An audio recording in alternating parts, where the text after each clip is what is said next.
जय श्री कृष्ण। गीता के चौथे अध्याय का महत्व। लक्ष्मी जी ने पूछा, हे स्वामी, श्री गीता जी के पाठ करने वाले को छूकर भी कोई जीव मुक्ति हुआ है? तब श्री नारायण जी ने कहा, हे लक्ष्मी, तुम्हें मुक्ति की एक पुरातन कथा सुनाता हूँ। गंगा जी के तट पर एक काशीपुर नाम का एक नगर है। वहाँ एक वैष्णव रहता था। वह नित्य गंगा स्नान पर श्री गीता जी के चौथे अध्याय का पाठ करता था। एक दिन साधु वहां बैठ गया और बैठते ही उसको निद्रा आ गई। एक बेरी से उसके पांव लगे और दूसरी से सिर लग गया। वे दोनों बेरियां आपस में कोप कर पृथ्वी पर गिर पड़ी। उनके पत्ते सूख गए।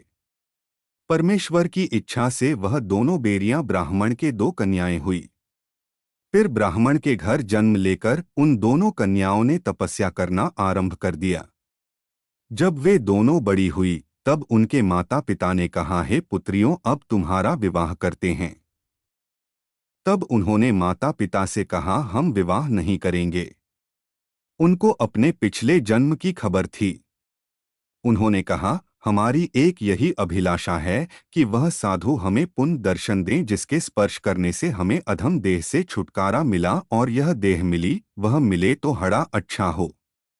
यह विचार कर उन दोनों ने माता पिता को तीर्थ करने की आज्ञा मांगी। तब माता पिता ने उन्हें तीर्थ यात्रा की आज्ञा दी। तीर्थ यात्रा करती करती वह बनारस पहुंची तो वहां जाकर देखा कि वह तपस्वी बैठे हैं जिनकी कृपा से हम बेरी की देह से छूटी हैं। तब उन दोनों कन्याओं के चरण वंदना की। साधु ने कहा, तुम कौन हो? कन्याओं ने कहा, हम पिछले जन्म में बेरियों की योनि में थी। एक दिन वन में तुमको बहुत धूप लगी, तब तुम बेरियों की छाया के तले आ बैठे। लंबासन होने से एक बेरी से आपके चरण लगे और दूसरी बेरी से सिर लगा, तो उसी समय हम बेरी की योनि से मुक्त हो गई। अब हमने ब्राह्मण के घर में जन्म लिया है और बहुत सुखी हैं। आपकी कृपा से ही हम मोक्ष को प्राप्त हुए। तब तपस्वी ने कहा, मुझे उस बात का पता नहीं था। अब आप आज्ञा करें, मैं आपकी क्या सेवा करूं? क्योंकि तुम ब्राह्मण उत्तम जन्म श्री नारायण का मुख हो। तब उन कन्याओं ने कहा कि आप हमको श्री गीता जी के चौथे अध्याय का फल प्रदान करो, देव देही पाकर सुखी होवें। तब उस तपस्वी ने उन्हें गीता जी के चौथे अध्याय का पाठ का फल दिया।